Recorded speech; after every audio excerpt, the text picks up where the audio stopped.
Music makes you feel something. Doesn't matter what artist you listen to, what genre you like, or when it's from, music is everywhere and it plays a huge part in how we're feeling in our everyday life. In the WWE, music can make or break a character. It's a huge part of the atmosphere of the show. The opening notes of a wrestler's theme could send chills down your spine as you wait in anticipation. It can add value to a story underneath a great promo package, build anticipation for an upcoming match or final goodbye. There's so many ways in which music is important to wrestling. Listen to these snippets I'm about to play. If you smell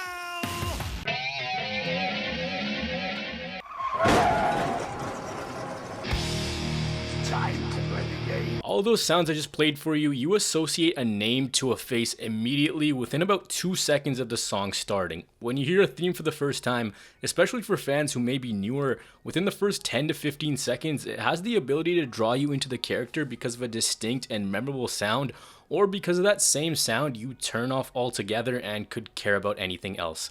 Come to today's music, and it's just lacking an emotional purpose. There's no distinction between themes. The individuality is gone. Wrestling themes used to have a purpose, and now the purpose is just to have a track playing while someone enters because that's the norm. Over the last little bit, WWE's popularity in music as well as their in-house theme production has greatly declined. In recent years, their music has really lost a lot of what made it special. Now there's random instrumentals, weird beats which sound like they've been pulled from the YouTube royalty-free music library, basically the same sound for a majority of the roster, and a general step back in production quality. They've strayed completely away from collaborating with bands and wrestlers as well as licensing outside music. The days of Johnston seemingly giving the most random wrestlers a unique theme are gone.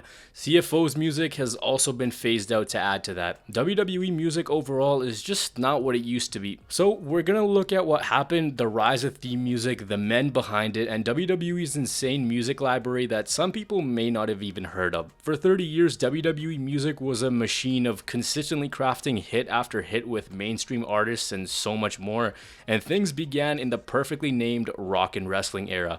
As crazy as it is, the reason that WWF went mainstream was because of music and the musician Cyndi Lauper. Lauper had a song called Girls Just Wanna Have Fun, and she met WWF manager Lou Albano on a plane. When the time came to put the music video together, she knew that Albano had to be in there. Perfectly enough, Lauper hammerlocked him in the video. Well, there was also a Piper's Pit segment where Lauper appeared and began a storyline with him, and this moment blew up because of Entertainment Tonight's coverage of it. Lauper's music was providing big-time hits for MTV, and her record label saw a WWF and MTV collaboration as huge. Both music and pro wrestling had been in existence and popular for a long while, but the partnership of MTV and WWF took things to a whole new level. The network themselves wanted to go beyond just music because they didn't get too much money for playing these videos, and it was oftentimes a repeat cycle, so they turned to broadcasting pro wrestling. MTV agreed to air the first WWF special called The Brawl to end it all, and it was a massive success for them, becoming the highest rated broadcast for them ever up until that point. Following the war to settle the score, Vince McMahon launched a concept that we all know today as one of the biggest events in entertainment, and that is WrestleMania.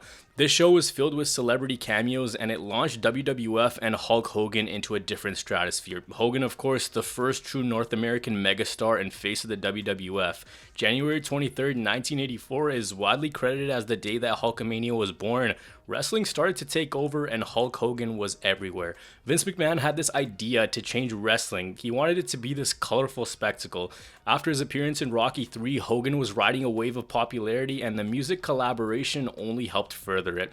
Out of it, he got his own Saturday morning cartoon called Hulk Hogan's Rockin' Wrestling. Hogan even went to the 85 Grammy Awards as Lauper's bodyguard.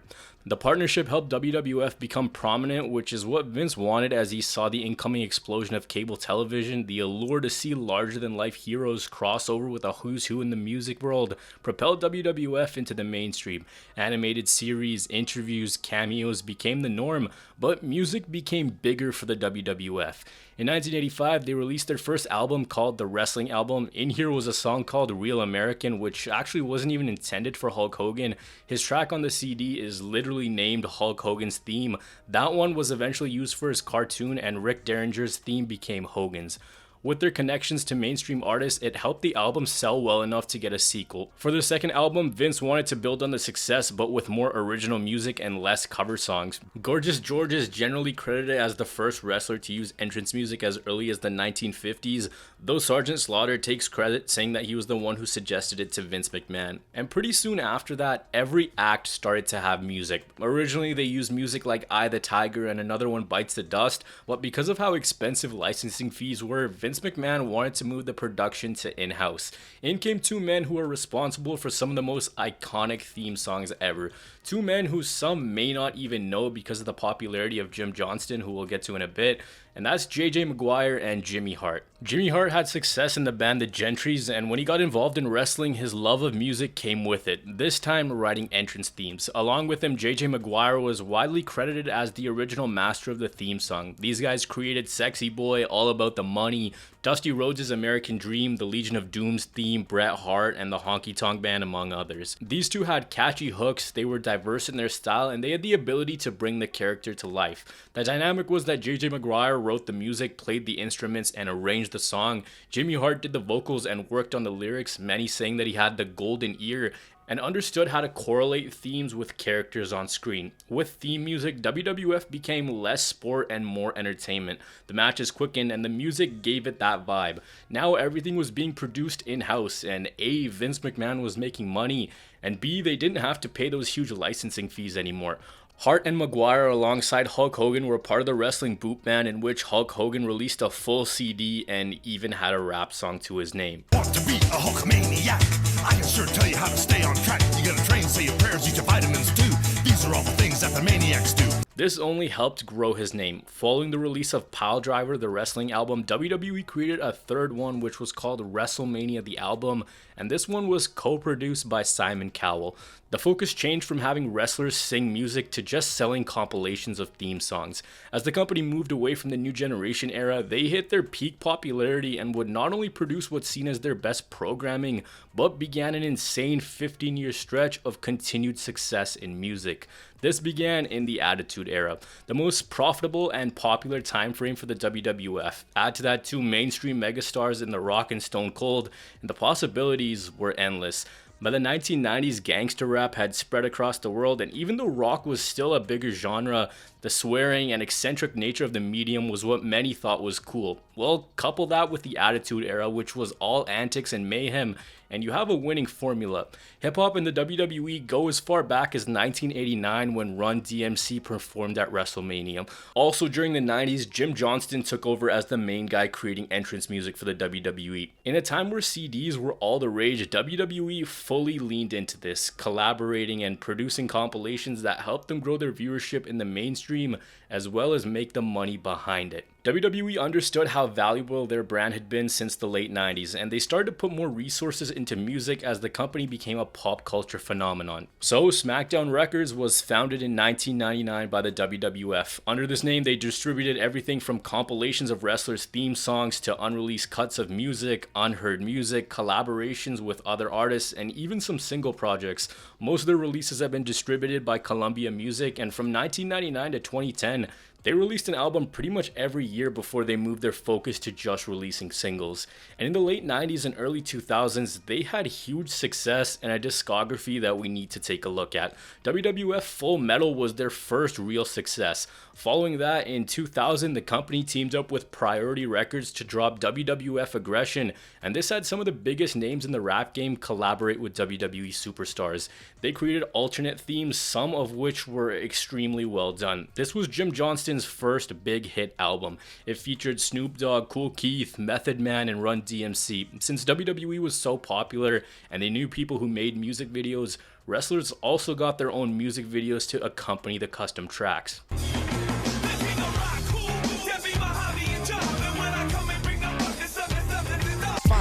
Rock has come back, laying down the smack on you monkey crap candy coated acts. These videos had their own premieres on MTV after Raw is War, most notably The Rock's Know Your Role and The Kings for DX. Method Man in Know Your Role was able to get all of Rock's expressions into the song perfectly. For its target audience, it worked. The perfect culmination of a very popular genre of music and a form of entertainment that you couldn't go anywhere without seeing in the WWF. The cash was flowing in. WWE's albums and collaborations made it into the Billboard Top 200 quite a few times. For those unfamiliar, that gives you an idea of the most streamed, bought, and downloaded albums in the US. Their first success was WWF The Music Volume 3, which peaked at number 10 in 1999, going platinum. A platinum certification indicates that the album sold 1 million units, while gold is 500,000. This is done by the RIAA, which is the Recording Industry Association of America. The follow-up to that album, Volume 4, debuted at number 4 later in the same year, and it went platinum as well, with both of these selling over 1 million copies as of 2002. I already touched on WWF Aggression. That one debuted at number 8, and it went gold. By the time 2001 came around, it was another hit for WWE and Jim Johnston, producing WWF The Music Volume 5. It sold 176,000 copies its first week, also going gold and peaking at number 2 on the Billboard Top 200. But you know how I talked about WWF Aggression? Well, that was a collaboration between the WWF and hip hop. Now they did the same thing, but they put a metal and rock spin on it. This one titled WWF Forcible Entry. This featured Disturbed, Finger 11, Our Lady Peace, and it did really well. 145,000 copies in week 1 and another gold certification. This also became the 4th straight album to debut in the top 10 for the company and featured what would be the intros for Raw and SmackDown with Across the Nation and The Beautiful People. Aside from that, the rollout of fan love songs was underway. Vince McMahon's No Chance, Drowning Pool did a version of Triple H's The Game, Slow Chemical, Break the Walls were all featured on that CD. I showed these numbers because it's important to see just how prominent WWE's albums were. They sold, they collaborated with well-known bands and musicians. They were able to create individual themes for many on the roster, and from here things kind of started to go downhill, but not before a little bit more success. Anthology did really well, getting to 13 and going platinum just 10 days after release. WWE Originals in 2004 didn't get any certification but reached 12 on the charts. If you haven't checked this one out, I'd recommend giving the Kurt Angle song a listen. The thought of Kurt Angle in a studio belting out I Don't Suck will never fail to make me laugh. I don't suck. I don't suck. I don't suck. The success from here tailed off. Theme Addict peaked at number 38, and then Reckless Intent debuted at 8. This album had Nicki Minaj in it, who was part of Victoria's song before she really blew up. As far as WWE's discography goes, they have 4 gold certifications and 3 platinums in the US. But there's one man that I gotta quickly talk about, and that's the brief but memorable hip-hop career of John Cena. As far as a WWE wrestler goes anyways. We started this video in the 1980s, now we're in 2005. For Cena, he had a genuine love of hip-hop music, and his character on TV reflected that. By 2005, he released his debut studio album, You Can't See Me, under Columbia Records. This debuted at 15 on the Billboard Top 200, went platinum, and sold 143,000 copies in its first week. For Cena, he'd gotten some mainstream recognition, even rapped on some commercials, but his popularity as far as the mainstream goes didn't really take off like WWE would have hoped. By the time the album dropped, he shifted away from the character, and that's not a knock on him. Being a platinum-selling wrestler-rapper is an insane feat, but if you go back and look at the calculated approach that WWE were taking with Cena, it didn't work out. The releases continued but slowly fizzled out following WWE The Music Volume 7. WWE Music Group had also put out Uncaged albums, which consisted of classic Jim Johnston songs that had never been officially released to the public. The last one of these releases came in February of 2021. At this point, we're in the mid-2000s, and there was so much music, so much collaboration. You had albums dropping, unreleased cuts. They were licensing themes like Metalingus and No More Words. Each song had different artists and a unique tone and feel. The Ruthless Aggression era was where Jim Johnston got to shine.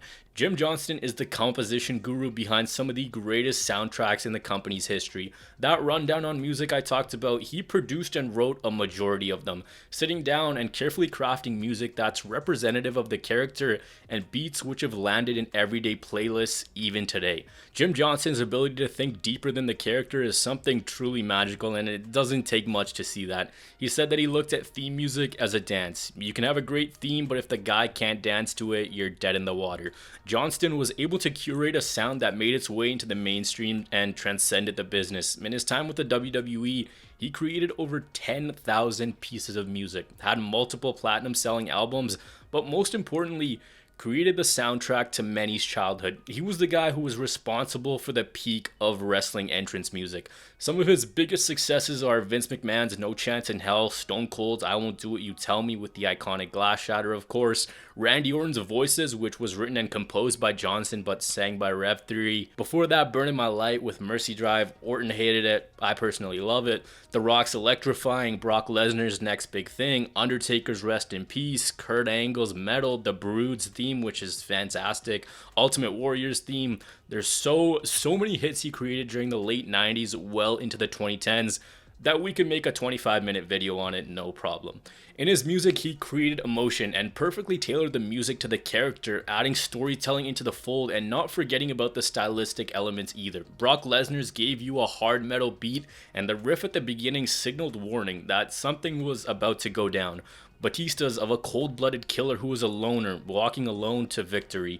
Randy Orton had Burning My Light, and that makes complete sense. You have this young kid, he's cocky, he's a maniac, he's better than everyone, and the lyrics represented that. Like, I'm not here to play, you're gonna watch me kick ass and pass you by.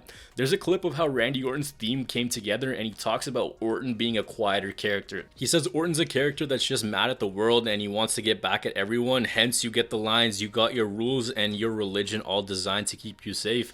He said that he tries to start off every song with something unique to the character.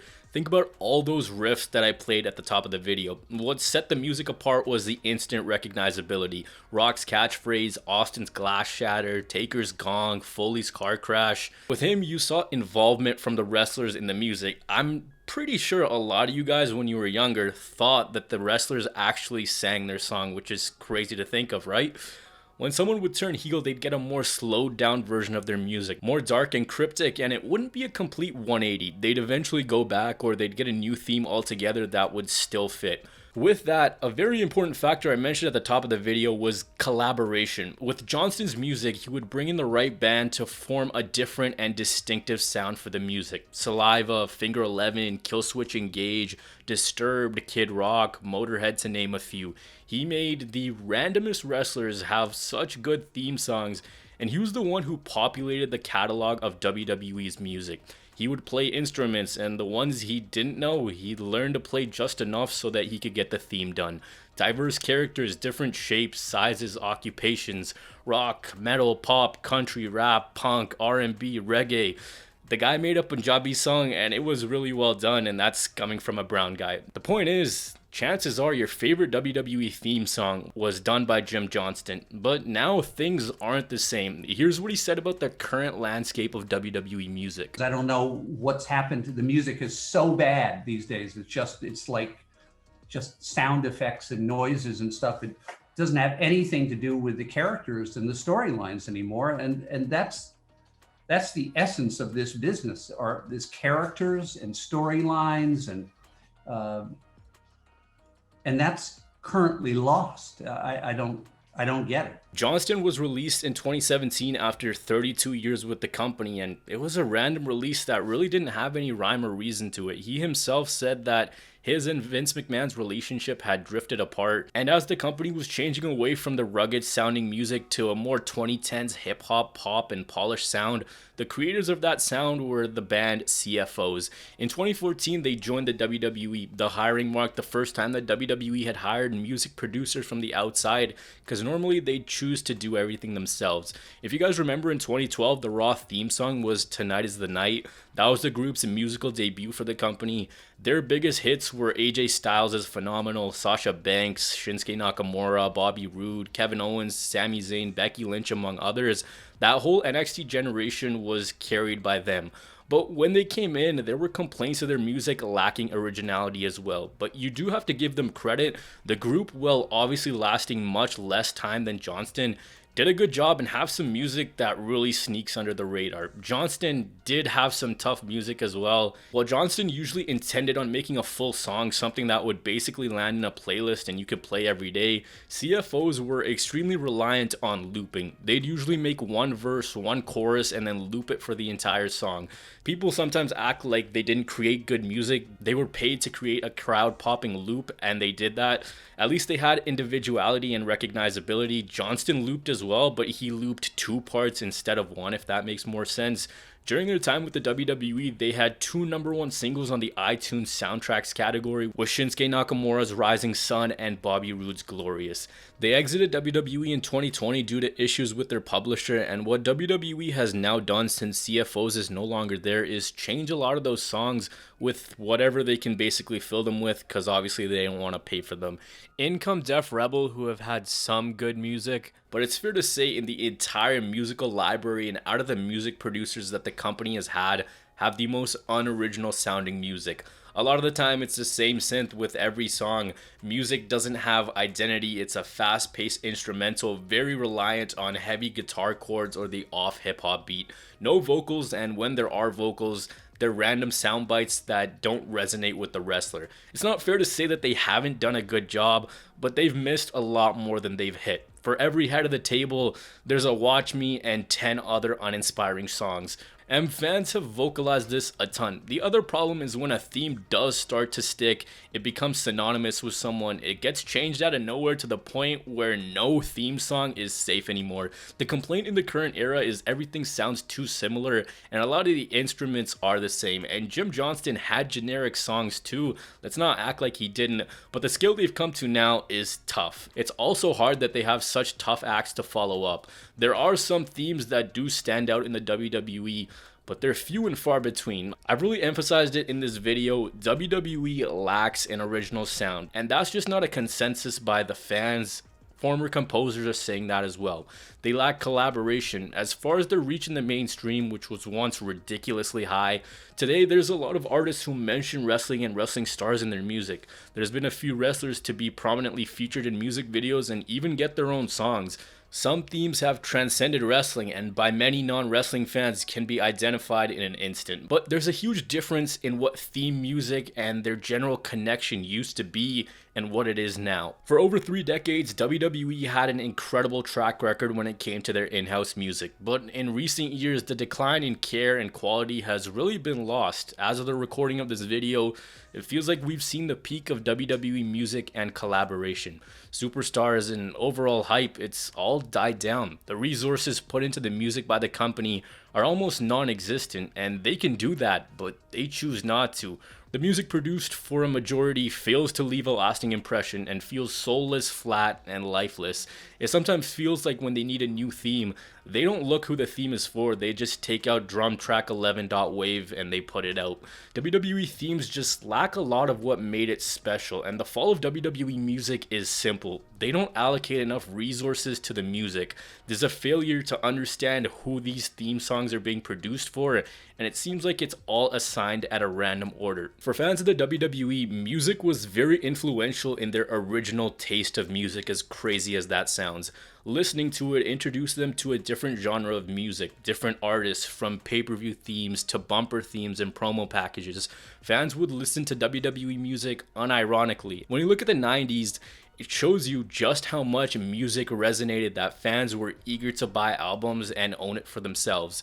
WWE music has fallen down a hole of parody. Music producers like CFOs and Jim Johnston are dearly missed for the company. And for a company that used to prioritize music, it seems like that's the least of their worries right now. The company just lacks a signature sound. WWE and the music they produced had incredible heights that literally launched the promotion, and as time wore on, they reached such a high quality of music only to come spiraling down. There's so many different versions of themes, so many pieces of music out there by the company, now failing to find that same magic. Maybe it's just a microcosm of what music has become, and maybe it's just a rise and fall with the sport of wrestling on its own.